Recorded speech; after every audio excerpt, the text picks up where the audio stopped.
Hello दोस्तों, उम्मीद है आप सभी लोग स्वस्थ होंगे।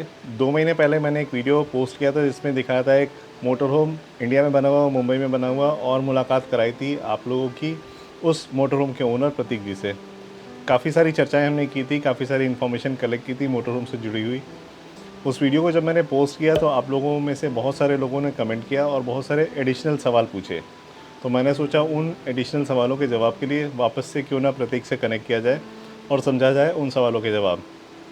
तो चलिए बिना समय गंवाए जल्दी से कनेक्ट करते हैं प्रतीक से और जानते हैं उन सारे सवालों के जवाब जो आप लोगों ने कमेंट्स में पूछे हैं।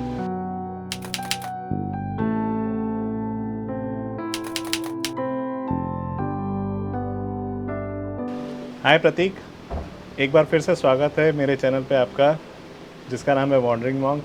हमने मार्च में एक वीडियो पोस्ट किया था, साथ में एक वीडियो बनाया था जिस पे बहुत सारे कमेंट्स आए थे। इसकी वजह से मुझे वापस से आपसे कनेक्ट करना पड़ा। उसमें बहुत सारे सवाल थे जिन सवालों के जवाब आपसे बेहतर कोई नहीं दे सकता था, तो मैंने सोचा फिर से आपसे कनेक्ट करके उन सारे सवालों के जवाब लिए जाएं। वीडियो शुरू किया जाए उससे पहले मैं आपसे जानना चाहूँगा, कोविड का सिचुएशन है, सब कुछ ठीक ठाक है आपके घर पे? I am truly hoping and सब प्रेइंग। ठीक है भैया। आपके यहाँ पे सब ठीक?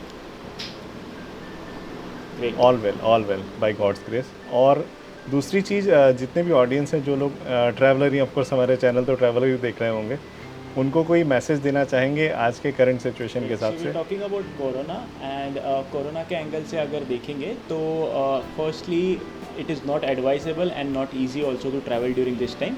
दैट्स वाई कोई भी भले इट इज़ अ कैरावैन और it is a motor home लेके प्लीज़ बाहर ना निकले unless it's very emergency. Correct. Basically basic सुझाव यही है कि जब तक घर पे रह सकते हैं रहिए, जब बहुत ज़्यादा ज़रूरी हो तो ही निकलिए, ताकि आप खुद सेफ़ रहें और आपके घर वाले भी आपकी वजह से सेफ़ रहें। तो सवाल जवाब का सिलसिला शुरू करते हैं प्रतीक।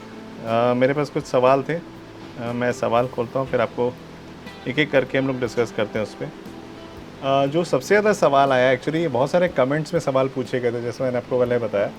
आइडियल सिनेरियो में अगर कोविड नहीं होता तो शायद हम लोग एक साथ एक टेबल पे बैठ के बात कर रहे होते, पर अभी कोविड का टाइम है, ये सारी चीज़ें करनी पड़ रही, video call and all.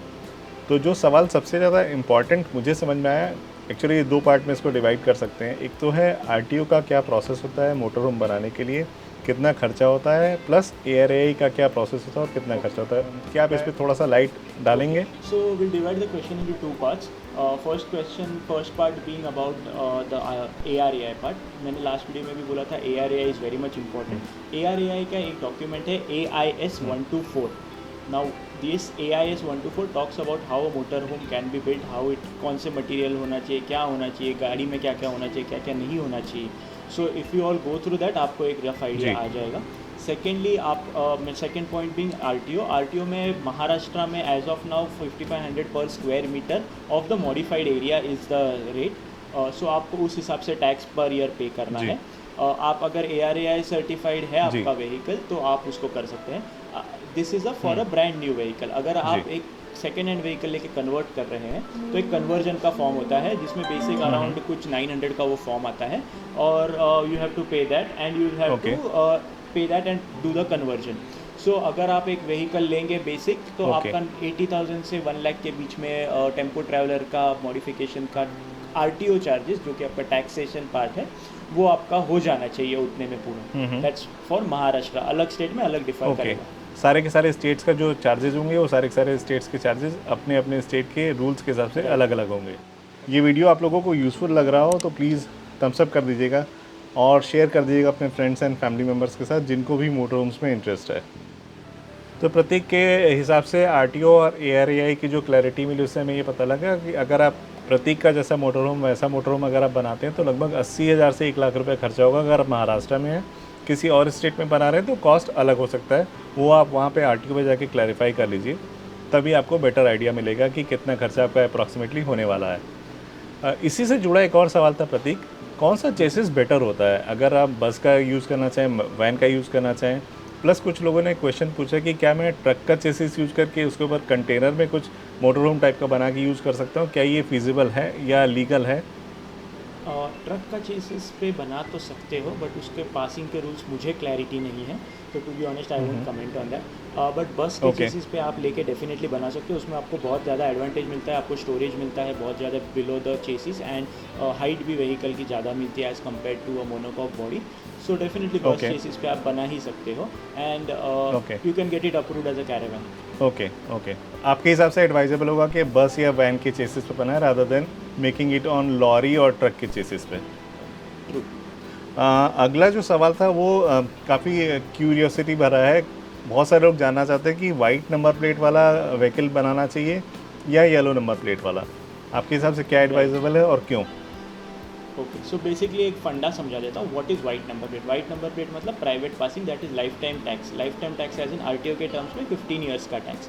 Now whenever you okay pay a 15 year tax, आपको वन टाइम टैक्स पे करना है। नाउ दिस व्हीकल आप सिर्फ प्राइवेट यूज़ के लिए यूज़ कर सकते हो, मतलब आपकी फैमिली और आपके कम्यूटिंग के लिए, ठीक है। अगर आप एक येलो नंबर प्लेट लेते हो, येलो नंबर प्लेट मतलब कि आप वो रेंट कर सकते हो। कल को अगर आपको किसी फ्रेंड्स को, रिश्तेदारों को वो रेंट पे देनी है, उससे आप इनकम जनरेट करना चाहते हो, तो डेफिनेटली वो आपको येलो नंबर प्लेट करनी पड़ेगी। अगर आपने सोचा है ओके कि साल में मैं 1 महीना ट्रैवल करूंगा और बाकी के 11 महीने में रेंट करूंगा, तो ऑब्वियसली आपको येलो नंबर प्लेट ही करनी पड़ेगी। आपको 1 महीने का वो झेलना पड़ेगा जो भी टैक्स है वगैरह extra, but you cannot keep switching between white and yellow at the same time. That's Y that would be okay advisable. अगर आपको 1 महीना घूमना है, 11 महीने रेंट पे देनी है, तो येलो नंबर प्लेट। अगर आप 100% श्योर हो कि मुझे बस खुद के लिए ही यूज़ करना है, तो definitely you can go for a white number plate. ठीक है। तो बेसिकली इसका समरी ये है कि अगर आप अपने लिए यूज़ करने वाले हैं तो white number plate, commercially use करने वाले हैं तो yellow number plate. Yellow. Plain and simple.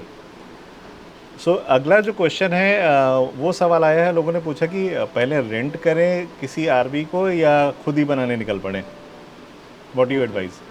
Right right right. So basically आपने पहले आरटीओ का फंडा भी समझ लिया। अभी आप अगर इसके लिए सोच रहे हो, तो मैं एक एनालॉजी बताता हूँ आपको, जो कि मैंगो का भी सीज़न चालू है, तो मैंगो के ऊपर बात करते हैं। तो मैंगो अगर आपको पसंद है, आप साल में 3 महीने एकदम मैंगो एवरी डे मंगा के खा रहे हो, मैंगो मिल्कशेक कर रहे हो, ये कर रहे हो, वो कर रहे हो, बहुत सारे फ्यूजन्स ट्राई कर रहे हो मैंगो के साथ, तो सिमिलरली आप अलग अलग टेरेंस में जाके अलग अलग व्हीकल्स रेंट करके देख सकते हो पहले। फिर आपको पता चलेगा आपको व्हीकल का एक्सपीरियंस अच्छा लग रहा है, नहीं लग रहा है, जो भी है। अगर आप ऐसा तो नहीं करते कि आपको मैंगो पसंद है तो मैं चलो प्लांट लगाने चला जाता हूँ, या फिर मैं फार्म खरीद लेता हूँ और फिर मैं साल में से 3 मंथ मैंगो खा रहा हूँ निकाल के, तो that is correct. Not simply possible in our daily life style. So daily life style के हिसाब से what we can recommend is कि आप एक रेंट पे ले लो आरवी। अलग अलग इंडिया में बहुत सारे ऑप्शंस आज के दिन में अवेलेबल है। You can visit those websites, you can try renting those vehicles, try getting the experience out of it, and then I guess you guys are sensible to decide कि आपको व्हीकल लेना है या फिर रेंट पे ही लेना है। आपकी एनोलॉजी बड़ी बढ़िया आम वाली। आम आपको खाना है तो आप आम का बगीचा खरीदने ले जाएंगे, आम खरीद लेंगे 2 किलो। राइट। तो इसी तरह से पहले आरवी रेंट कीजिए, चलाइए, कुछ दिन देखिए क्या एक्सपीरियंस रहता है। उसके बाद आपको लगता है कि आपको आरवी की ज़रूरत है तो आरवी आप बनवा भी सकते हैं और उसमें एंजॉय कर सकते हैं। अगला सवाल लेते हैं प्रतीक। एक सवाल लोगों ने पूछा था कि वॉशरूम किस किस तरीके के हो सकते हैं एक आरवी में और उसका ड्रेनेज का क्या सिस्टम है। राइट। तो इंडिया में एक आरवीज कहेंगे, वॉशरूम कहेंगे, तो बहुत बड़ा ग्रे एरिया है। Let's simply divide it into 3 parts. First part is orthopaedic washrooms. Orthopaedic washrooms क्या होता है? एक छोटा 4 लीटर या 5 लीटर से लेके 20 लीटर्स तक का अवेलेबल होता है, and it is usually in 3 feet in height. उसमें एक होता है कि आप जो कमोड पॉट यूज़ करते हो उसके नीचे ही एक ग्रे टैंक रहता है, सेप्टिक टैंक रहता है, जो आपको मैन्युअली निकाल के कोई भी ड्रेनेज एरिया में जाके आप वो डाल सकते हो। सो वो उसमें एक ही चैलेंज है कि आपको हाथ से सब करके वो आपको ये करना है। Second is this first option is very cheap, you get it from 10,000 to 30,000। 30,000 में आपको अल्ट्रा लग्जरियस मिल जाएगा, ठीक है। उसके बाद आप सेकेंड ऑप्शन हम देखते हैं जो केमिकल टॉयलेट्स है। Chemical toilet is the best way as of now, जो कि इंडिया में है। केमिकल टॉयलेट्स में क्या होता है कि आपको एक स्पॉट पे लेके जाना पड़ेगा और वहाँ से वो जो ड्रेनेज का जो भी रहेगा, जो भी डस्ट पाउडर या जो भी रहेगी, वो आपको कहीं पे जाके फेंकनी पड़ेगी। So that is a small challenge, but if you know your spot you can definitely do it. Third is the Indian way, that is the जुगाड़ वे, जिसमें हम घर का वॉशरूम रहता है वैसे बिठा सकते हैं, एंड नीचे एक सेप्टिक टैंक बिठा सकते हैं। Now here the challenges of drainage again. तो आपको उसके लिए एक लंबा पाइप लेना पड़ेगा। वो पाइप आपके ड्रेनेज होज से लेके वॉशरूम, जहाँ पे भी पब्लिक टॉयलेट्स होंगे, जहाँ पे भी यूनिरन्स होंगे, वहाँ पे उसको जाके वो पॉट में डाल के आपको स्टार्ट करके वो ड्रेन करना पड़ेगा। सो दैट इज़ अ लंबा process, but that is the Indian jugaad which we guys follow usually. But Okay. Chemical toilets इन तीनों में से is the best. It is a bit costly, it goes around 1 lakh से लेके 4 लाख तक का भी, but that is the best way as of now which I would also recommend. Okay. ये जो ड्रेनेज का आप सिस्टम बता रहे हैं कि पब्लिक टॉयलेट्स पे जाके आप एम्प्टी कर सकते हैं अपने जो ग्रे वाटर के टैंक हैं, ब्लैक वाटर के टैंक हैं, इसके लिए किसी परमिशन की ज़रूरत होती है? आप जनरली आके किसी भी सेप्टिक टैंक में जहाँ भी पब्लिक टॉयलेट है वहाँ पे एम्प्टी कर सकते हैं?